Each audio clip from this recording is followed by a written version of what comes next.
Good morning everyone. I hope so आप सभी अच्छे होंगे, तंदुरुस्त होंगे, मस्त होंगे, स्वस्थ होंगे। And you are watching GV foundation with SK sir. Let's start the revision of class 9 and chapter number 7, revision of motion. Subject is physics, that is a part of the science. अब हम बात करने वाले हैं यहाँ पर static, जो भी टॉपिक्स रिवीजन के लिए काफ़ी इंपॉर्टेंट है, फटाफट उसको कवर करते जाएंगे। और आज हमारा पूरा थ्योरेटिकल जो डेरिवेशन है, थ्योरी है, उसको कवर करेंगे। और कल हम बात करेंगे न्यूमेरिकल्स की। चलिए लेट्स स्टार्ट। सबसे पहले बात करते हैं यहाँ पे मोशन होता क्या है, व्हाट इज मोशन। बेटा दिस इज फोर्स या मोशन की बात करें तो बेटा ध्यान से सुनिएगा। Change in position with respect to reference point. Please keep in the brain and watch on the board. ठीक है, देखिए यहाँ पे ध्यान से समझें, कोशिश करें कि यहाँ सब कुछ याद हो जाए। तो घर पे जाके इसकी प्रैक्टिस भी करनी है। आज ही कंप्लीट होना चाहिए आपका मोशन, उसके एनसीईआरटी के पीछे वाले क्वेश्चंस, ठीक है, कंप्लीट हो जाने चाहिए।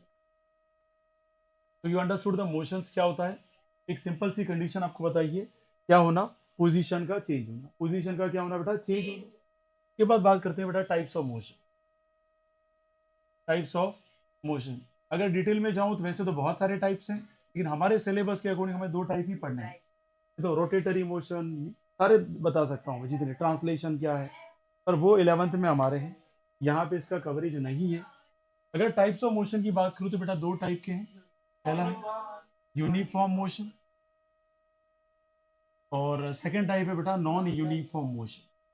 सिंपल वर्डिंग में आप समझे, नॉन यूनिफॉर्म मोशन और यूनिफॉर्म मोशन। देखो अगर बात करें हम यहाँ पे, फर्स्ट कंडीशन हम लेते हैं कौन सा बेटा, यूनिफॉर्म मोशन। इसकी बात करें बेटा यूनिफॉर्म मोशन, आपको समझना होगा यहाँ पर। अगर मैं यूनिफॉर्म मोशन की बात करूँ, यूनिफॉर्म मोशन के बारे में बात करें तो क्या होगा बताइए। यूनिफॉर्म का मतलब ये है डिस्टेंस एंड टाइम, ये दोनों के जो इंटरवल है वो क्या होना चाहिए, फिक्स। क्या फिक्स होना चाहिए बेटा, इंटरवल। जैसे मैंने कहा अगर डिस्टेंस 2 किलोमीटर ट्रेवल की है, कितने सेकंड में, 2 सेकंड में, तो नेक्स्ट वाला जो 2 किलोमीटर है वो भी किस में जाना चाहिए, 2 सेकंड में ही जाना चाहिए। अगर इन दोनों में से एक भी फ्लक्चुएट हुआ, नॉन यूनिफॉर्म। क्या बात समझ में आ गई बेटा, are you getting my point. Use your mouth with the mind, ये बहुत ज्यादा एनहेंस करता है मेमोरी को भी, ब्रेन को एक्टिव करता है, और हमें इससे काफी फायदे हैं, आपको अभी नहीं पता पड़ेगा।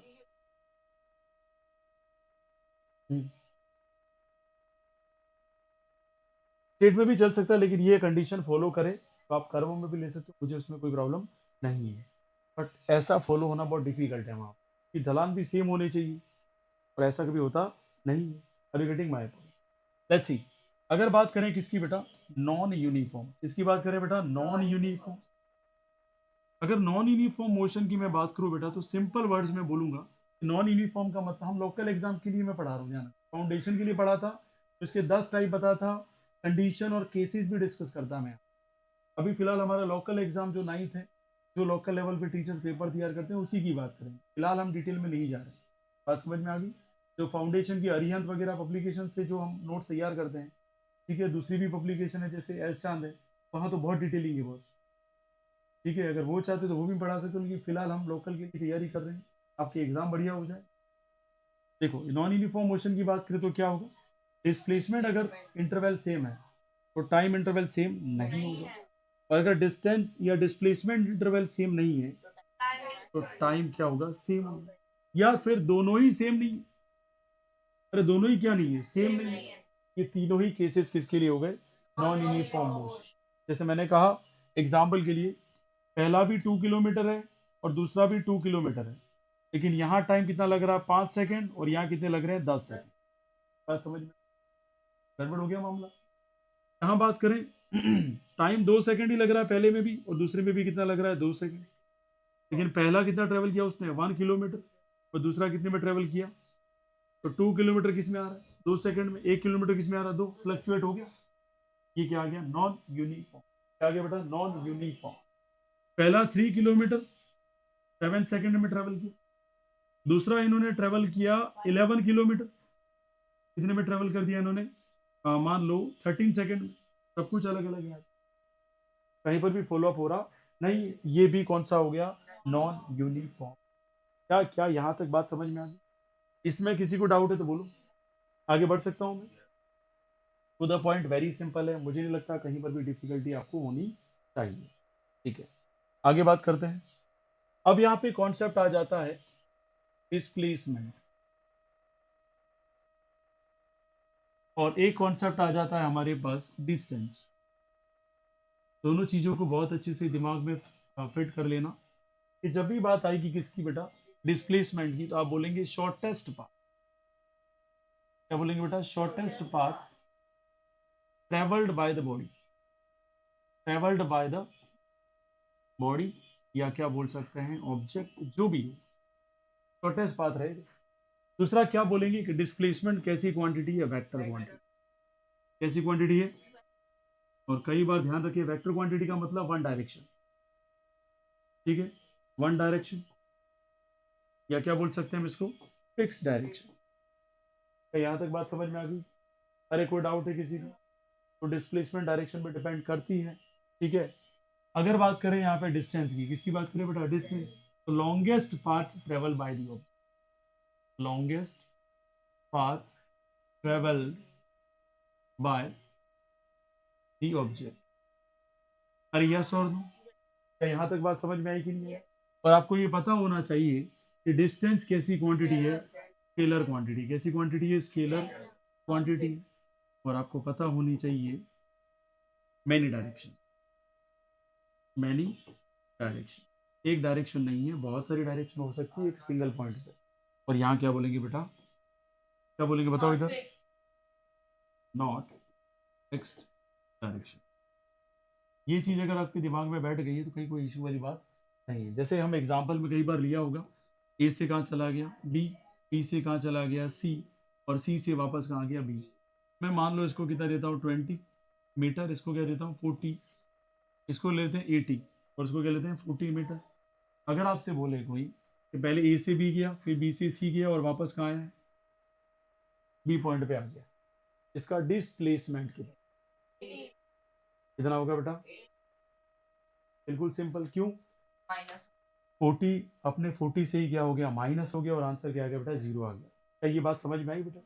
नहीं आई? देख लेना, 80 + 40 पहले तो किया, जब वो सी तक पहुंचा, सी से वापस आया तो -40 हो गया बेटा, और कैंसिल होके कितना आंसर आ गया? 80 मीटर। तो यहाँ तक बात समझ में आई कि? और अगर इसी को हम डिस्प्लेसमेंट में पूछ लिए, तो डिस्प्लेसमेंट पूछ लिया हमने, ठीक है, तो मैंने ये डिस्प्लेसमेंट पूछा है बेटा। अब मुझे बताओ डियर स्टूडेंट, डिस्टेंस 120, 120 होगा बेटा? थोड़ा और सोचो। वेरी गुड, ये ध्यान रखे बेटा, 80 + 40 + 40, ध्यान रखना बेटा, ये गलती नहीं होनी चाहिए। आंसर क्या आ जाएगा बेटा? 160। चीजें आसान है तब तक जब आप अंडरस्टैंडिंग में बैठा रहे। ये क्लियर हो गया? मुझे नहीं लगता कि इसमें कोई डाउट होना चाहिए। नेक्स्ट बात करते हैं हम लोग बेटा। नेक्स्ट हमारी बात होगी यहाँ पर, कौन है बेटा? स्पीड है, और एक कौन है बेटा? वेलोसिटी। दोनों चीजों को समझने की कोशिश करना। स्पीड क्या है? स्पीड का मतलब क्या होता है? Change in distance with respect to time. ध्यान रखें प्लीज, क्या बोल रहा है बेटा? Change in distance with respect to time. ठीक है, ये तो बिल्कुल सिंपल हो गया। इसका मतलब मैं कह सकता हूं सर, स्पीड का फॉर्मूला क्या है? ऊपर आ जाएगी डिस्टेंस, और नीचे क्या आ जाएगी बेटा? टाइम। और अगर इसकी यूनिट की बात करें, तो यूनिट क्या रहेगी इसकी? मीटर पर क्या रहेगी? सेकेंड। बात समझ में? इसमें कोई समस्या किसी को? और आगे बात करें तो आपको पता होना चाहिए स्केलर या वेक्टर है ये। तो स्पीड 4 स्केलर। बहुत बढ़िया। स्केलर का मतलब not having any fix direction. क्या बात समझ में आ गई बेटा? इसमें कोई समस्या किसी को? अगर यूनिट पूछे डिस्प्लेसमेंट और डिस्टेंस की, तो क्या रहेगी? मीटर ही रहेगी। क्या रहेगी बेटा? मीटर ही रहेगी। तो बिल्कुल सिंपल सिंपल क्वेश्चन है जिसकी अंडरस्टैंडिंग हमारे अंदर होनी चाहिए। इसमें हाँ, तो मीटर ही रहेगा, खाली मीटर बेटा, मीटर। सेकंड क्यों आता है? आप देखो, यूनिट बनाना भी सीख लो बेटा। डिस्टेंस की यूनिट क्या है? मीटर। टाइम की क्या है बेटा? सेकंड। ऐसे बनाना सीखो, बनाना सीखोगे तो कभी भी कहीं पर भी रटना नहीं पड़ेगा, चैलेंज है। वेलोसिटी क्या है again, the rate of change of displacement, क्या आ जाएगा बेटा, डिस्प्लेसमेंट।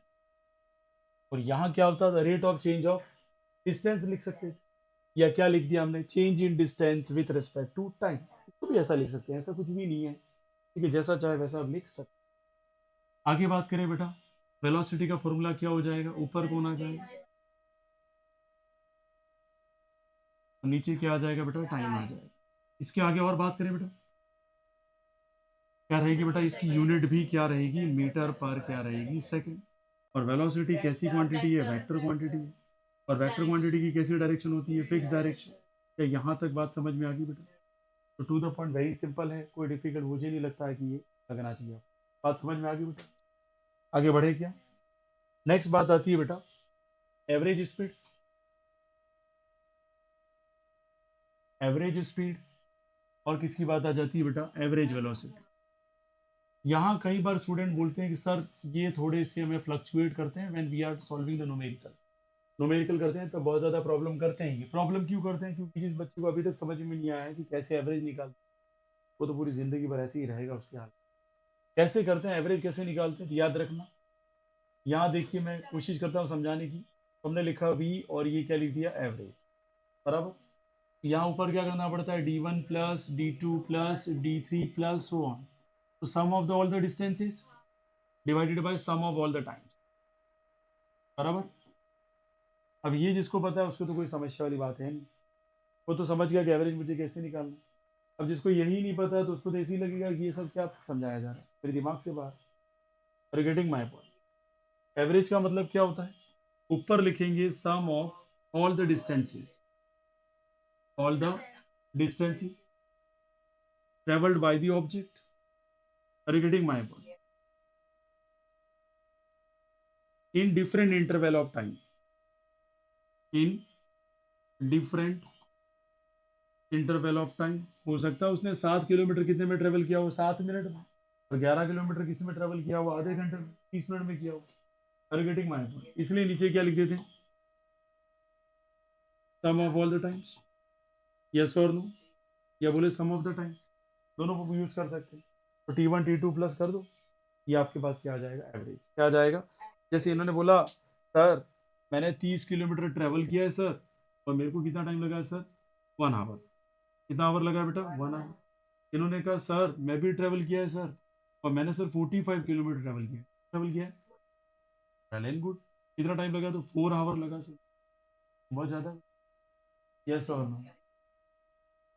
और फिर देखिए यहाँ पे क्या हो गया, एवरेज निकालने को बोल दिया आपने, कोई बात नहीं, ऊपर क्या कर दीजिए 30, प्लस क्या कर दीजिए 45, और नीचे क्या आ जाएगा 5, 75/5। बात समझ में कितना आ जाएगा ये,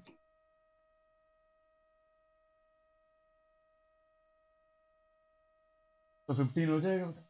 और ये क्या आ गया आपका, एवरेज स्पीड आ गया किलोमीटर पर। हाँ, अब लफड़ा यहाँ पे पड़ता है, बच्चा यही मार खाता।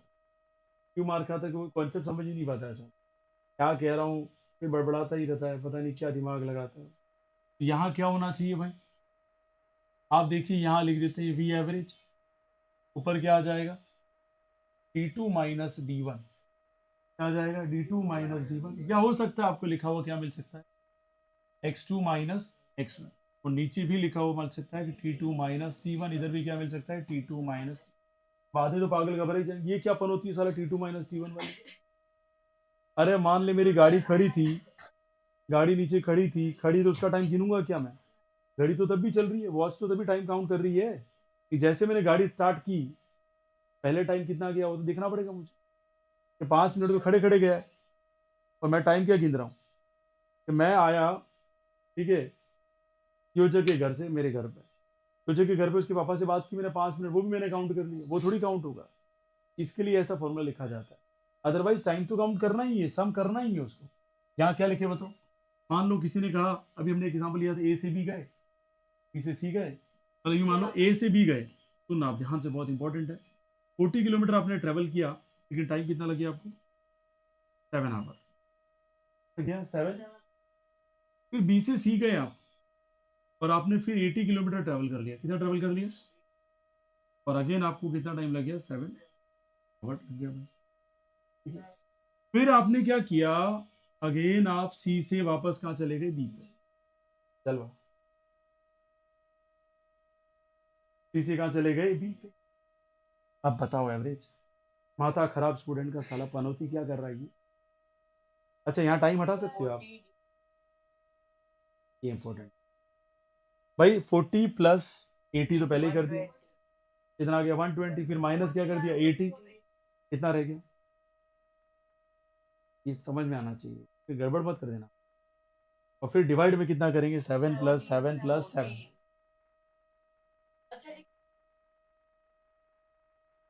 भाई टाइम तो काउंट हुआ है, टाइम की कोई डायरेक्शन होती है क्या, डिस्प्लेसमेंट वेक्टर क्वांटिटी है, टाइम वेक्टर क्वांटिटी नहीं है, यही तो जोल है। और जब एवरेज वाले क्वेश्चन आते तो बोलता है तल, ये तो क्या तल लो आप, मेरे तो बाल है, अरे तेरे तो बाल हैं, पर ये सब बाहर क्यों है। ठीक है, समस्या यही है कि आपने कॉन्सेप्ट वो समझा ही नहीं। एवरेज क्या कह रहा है, वेलोसिटी, और एवरेज स्पीड क्या कह रहा है, दोनों में रात दिन का फर्क है। अरे आ गया समझ में कि नहीं आया, यूनिट भले दोनों की आ रही है, मीटर पर सेकंड ही आ रही है, मीटर पर सेकंड इसकी भी आ रही है, और वो कह रहा है भाई डिस्प्लेसमेंट डायरेक्शन लेके चलेगा, पहले तो डिस्प्लेसमेंट निकाल ढंग से, बाकी टाइम तो काउंट होगा ही होगा मेरे। अरे आ गया समझ, क्योंकि मैं अगर सी से भी आया हूं तो भी टाइम लिया मैंने 7 घंटा, अब समझ में आ गई। और हो सकता है 7 नहीं, मैं यहाँ पे 10 घंटे कर दूं तो भी गलत नहीं है, मैं धीरे धीरे आया हूँ। पता चला टॉयलेट करने उतर गया, पता चला 2 नंबर करने वाड़े में चला गया, डोंगरे में चला गया, तो उसका भी टाइम लगेगा, नहीं लगेगा। अरे आया कि नहीं आया समझ, हो सकता है समस्याएं भारी भरकम हो सकती किसी के साथ। ये वो रोडवेज में मैंने देखा था, एक फादर थे, बच्चा कह रहा था पप्पा मैंने जाऊ है, गुजराती में बोला, I can't express the real Gujarati है ना, જાવું હે પપ્પા, બેટા બે સમોસા આપી ઉભો રહી જા, અત્યારે ગાડી ઉભી રહી છે આગળ જાય નહીં, पप्पा नाटक है मैंने। मैं कहा यार इसके साथ क्या हो रहा है भाई, कि मुझे ऐसा जाऊ, नीचे उतरना क्या पता, फिर पता चला 2 नंबर जाना था उसको। बेटा 3 समोसा આપે, અત્યારે ગાડી આગળ ઊભી રહી છે, ના કરते बेटा। मैंने कहा यार बोटा और वो निकालने की सोच रहा है, वो डालने की सोच रहा है। How can you do it यार, how can you do it यार, है ना। चलिए आगे बढ़ते हैं, एवरेज वाला समझ में आ गया। फिर देखिए आगे देखते हैं बेटा, अब देखिए हमने एवरेज किसकी बात कर ली है, वेलोसिटी की भी बात कर ली है, स्पीड की बात कर ली, हम ग्राफ की बात करें, बात करिए बेटा, ग्राफिकल रिप्रेजेंटेशन कैसे करते हैं, ग्राफिकल रिप्रेजेंटेशन। अब मैं कह रहा हूँ ना, अगर किसी स्टूडेंट ने ग्राफिकल रिप्रेजेंटेशन को बहुत अच्छी समझा ना, ही और she will be the champion in maths, पूरा ग्राफ पे ही चलता है वो, जिसको ग्राफ ही नहीं आते ना उसके लिए भारी भरकम समस्या है। देखिए कैसे, अच्छा मैंने ग्राफ ड्रॉ किया है, पहले तो ये आइडेंटिफाई होना चाहिए कि ये ग्राफ है किसका है। यहाँ पे लिखिए डिस्प्लेसमेंट, लिख दिया मैंने, क्या लिख दिया, डिस्प्लेसमेंट, ये समझ में आना चाहिए, और इधर लिख दिया मैंने टाइम, पहला ये लिख दिया, कंपेयर करते हुए चलेंगे ताकि आपके दिमाग में सेट हो जाए। यहाँ मैंने लिख दिया डिस्टेंस, और यहाँ क्या लिख दिया बेटा मैंने, टाइम। समझ में आ रहा है बेटा, ग्राफ को पहले समझ लें, एक्सेलरेशन की भी बात करेंगे। वैसे तो रिलेशन तो किसके बीच में है, डिस्टेंस और टाइम के बीच, लेकिन रिप्रेजेंट किसको करता है, वेलोसिटी, राइट आंसर। तो आशीष जिस ट्रैक पे चल रही है ना, मुझे लगता है धीरे धीरे वो 10th में आते आते बुलेट ट्रेन बन जाएगी, कि और आप बन जाएंगे डूंगरपुर का डब्बा। कि डूंगरपुर का इंजन कैसे होता है, थोड़ा फिर जाके छोड़ता है, फिर झिक झिक झिक झिक झिक झिक झिक ऐसे चलता है, ये समझ में आई बात। उसके जैसा नहीं बना, बुलेट ट्रेन कैसी होती, चली गई फटाक, पता ही नहीं चला बैठे थे कब गए, है ना। तो what do you want to become, it's up to your kind of personality, तो अपनी पर्सनालिटी कैसे बनाते हैं। फिर जैसे जिम में जाते हैं, तो एक तो अब आते हैं जैसे ऑलरेडी ये तो उड़ गया उनका बात है ही नहीं, ठीक है, फिर ऐसे एक्सरसाइज करते हैं भाई, तुमने मारेगा क्या आपने, आपको फिट रहने के लिए एक्सरसाइज करी, मसल थोड़ी बनेंगे, आप मसल नहीं बन सकते। 26-27 साल के बाद आपके बॉडी के जो सेल डिवीजन प्रोसेस होता है बंद हो जाता है, जिसकी वजह से वाइट बाल आते हैं, बुढ़ापा आ जाता है, अपने पे सारी प्रोसेस होती है। 25 के पहले ही सब कुछ स्टेमिना वगैरह सब जो जनरेट हो सकता है, कि उसके बाद तो आप बिल्डअप कर सकते हो, अपने आप को मेंटेन कर सकते हो, नॉट ग्रेट खली, रातों रात खड़े हो जाओ। समझ में आया कि नहीं? वो बात अलग है, स्टेरॉइड्स लगा के आप बॉडी फुला लो, वो थोड़ी दिन के लिए काम, एवरी टाइम के लिए काम नहीं करता। इसलिए कह रहा हूँ नेचुरल प्रोसेस। डेली आपको टारगेट दिया, आज का टारगेट क्या है, एनसीईआरटी के पीछे क्वेश्चन, पूरा मोशन आपको मैंने पढ़ा दिया। नहीं समझ, वीडियो चालू कर, अंदर मत पढ़, देख तो हो रहा है कि नहीं हो रहा है क्वेश्चन, नहीं हो रहा है, पकड़ मेरे को, वापस आके सर ये मेरे से नहीं। ये ग्राफ कैसे बताते हैं, वेलोसिटी इज इक्वल टू, हमने क्या पढ़ा था, डिस्प्लेसमेंट अपॉन टाइम। क्या पढ़ा था बेटा? जैसे 10th में आएंगे तरीका पता पड़ेगा कौन सा एक्सिस किस पे रखना है, इसको यहाँ पे रखना है या इसको यहाँ पे रखना है, वो कैसे पता चलता है। तो उसके लिए मैं आपको समझाने की कोशिश करता हूँ, वैसे 10th में आता नहीं है समझ में आपको। ये tan theta is equal to formula होता है परपेंडिकुलर अपॉन बेस। तो परपेंडिकुलर एक्सिस कौन लेगा, डिस्प्लेसमेंट, कंपेयर कर लो, ये रहा। और हॉरिजॉन्टल एक्सिस कौन लेगा, बेस ही लेगा। अरे बात समझ में आई कि नहीं? इससे डिसाइड होता है ये बेटा। और आपको कोई पूछे किसके बीच में ग्राफ है, तो आपको बताना है डिस्प्लेसमेंट और टाइम को डिवाइड करके देखना है किसका ग्राफ हो रहा है। बात समझ में? ये किसका ग्राफ है, स्पीड का। देखो ये जो अंडरस्टैंडिंग हो रही है वो आ रही है, योजक के तभी तक आंसर आया नहीं, क्या पता उसका दोस्त बता पेपर। चलिए यार देखिए ध्यान से, कोई बात नहीं, यहाँ तक क्लियर हो गया सभी को, उम्मीद है यहाँ तक समझ में आया होगा। Okay, thank you so much, class is over.